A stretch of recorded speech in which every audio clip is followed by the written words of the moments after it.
សត្រូវធំក្នុងខ្លួនទាំង5របស់មនុស្សសត្រូវដែលគ្រោះថ្នាក់និងបំផ្លាញយើងខ្លាំងបំផុតមិនមែននៅខាងក្រៅនោះទេគឺរស់នៅក្នុងចិត្តនិងគំនិតរបស់យើងផ្ទាល់ប្រសិនបើយើងមិនស្គាល់និងមិនអាចគ្រប់គ្រងសត្រូវក្នុងខ្លួនទាំង5នេះបានទេជីវិតរបស់យើងនឹងពិបាករកសេចក្តីសុខនិងភាពជោគជ័យណាស់1ភាពខ្ជិលច្រអូសនិងការរុញរា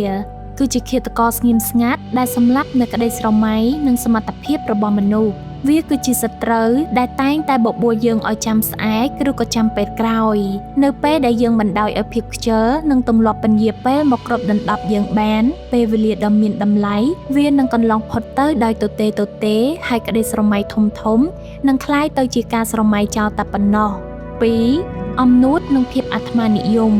ភាពអាត្មានិយមគឺជាជញ្ជាំងក្រាស់ដែលបាំងភ្នែកមិនឲ្យយើងមើលឃើញពីកំហុសខ្លួនឯងនិងមិនព្រមទទួលយកនូវការរៀនសូត្រថ្មី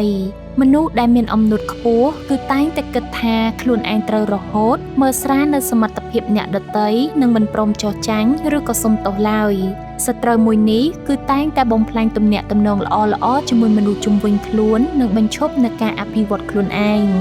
3ភាពភ័យខ្លាចមិនថាក្នុងទម្រង់ជាការភ័យខ្លាចបរាជ័យភ័យខ្លាចនៅការផ្លាស់ប្ដូរឬក៏ភ័យខ្លាចពីរិះគន់របស់អ្នកដទៃវាប្រៀបដូចជាសម្លៀកបំពាក់ដែកដែលចងជើងកៅភ្នែកនិងគំនិតរបស់យើងមិនឲ្យហ៊ានឈានជើងទៅមុខរួចវាធ្វើឲ្យយើងសុខចិត្តទ្រាំនៅក្នុងតំបន់សុខស្រួលទោះបីជាកន្លែងនោះមិនបានធ្វើឲ្យយើងរីកចម្រើនក៏ដោយ